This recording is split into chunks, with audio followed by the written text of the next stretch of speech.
नमस्कार, मैं हूं अंजलि आनंद और आप देख रहे हैं न्यूज 24 की खास पेशकश प्रगतिशील महाराष्ट्र। आज आपको बताएंगे कि ठाणे में कैसे मेट्रो का हो रहा है विस्तार, मुंबई में स्वच्छता का लिया गया संकल्प, पीएम मोदी की सौर ऊर्जा सौगात से किसे मिलेगा लाभ, साथ ही सरकारी योजनाओं और उनका जमीन पर कितना हो रहा है असर, सबका विश्लेषण एक ही मंच पर। तो चलिए शुरू करते हैं आज का खास प्रगतिशील महाराष्ट्र। ठाणे में मेट्रो लाइन 4 और 4A के पहले फेज का ट्रायल रन किया गया। इस दौरान गायमुख जंक्शन से विजय गार्डन तक 4 किलोमीटर हिस्से पर मेट्रो ट्रेन दौड़ी और यह प्रोजेक्ट बडाला, घाटकोपर, मुलुंड को ठाणे से जोड़ेगा और इससे करीब 22 लाख यात्रियों को फायदा होगा और यात्रा का समय 75% तक घट जाएगा। इस प्रोजेक्ट में करीब 16,000 करोड़ रुपए का निवेश होगा। ट्रायल रन के दौरान मुख्यमंत्री देवेंद्र फडणवीस, उप मुख्यमंत्री एकनाथ शिंदे और परिवहन मंत्री प्रताप सरनाईक भी मौजूद रहे। कुल मिलाकर एक कंप्लीट हम लोग 58 किलोमीटर का ये रूट तैयार कर रहे हैं, जो देश का सबसे बड़ा रूट है। ये 58 किलोमीटर का जो रूट होगा और इसमें बहुत बड़े पैमाने पर करीब 22 लाख प्रवासी रोज प्रवास कर पाएंगे और इससे समय की जो बचत है ये 50 से 75% समय इसके कारण बचने वाला है। मुंबई में उप मुख्यमंत्री एकनाथ शिंदे ने स्वच्छता ही सेवा 2025 अभियान के तहत सामूहिक श्रमदान किया। उन्होंने सफाई कर्मियों को शहर के असली हीरो बताते हुए कहा कि निरंतर डीप क्लीन ड्राइव से मुंबई सुंदर और स्वच्छ बनी रहेगी।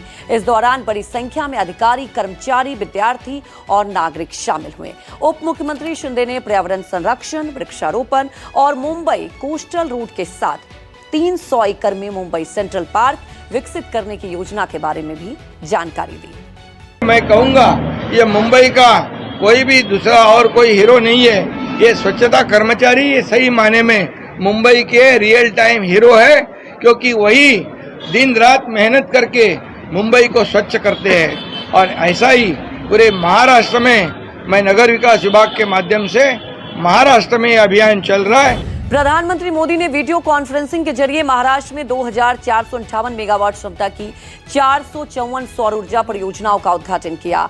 पीएम मोदी ने कहा कि इनसे रोजगार बढ़ेंगे और किसानों की बिजली लागत घटेगी। पीएम मोदी ने मुख्यमंत्री देवेंद्र फडणवीस की मौजूदगी में लाभार्थी किसानों से संवाद किया। इस दौरान पीएम मोदी ने किसानों से प्राकृतिक खेती और तिलहन बाजरा जैसी फसलें अपनाने की अपील भी की। पीएम ने कहा कि बाजार की मांग के हिसाब से खेती करने से किसानों की आय बढ़ेगी और किसान आर्थिक रूप से आत्मनिर्भरता की ओर बढ़ेंगे। मराठवाड़ा, विदर्भ और पश्चिम महाराष्ट्र में भारी बारिश से फसलें, घर, सड़कें और पुल क्षतिग्रस्त हुए। मुख्यमंत्री देवेंद्र फडणवीस, उप मुख्यमंत्री अजित पवार और एकनाथ शिंदे ने बाढ़ प्रभावित क्षेत्रों का भी दौरा किया।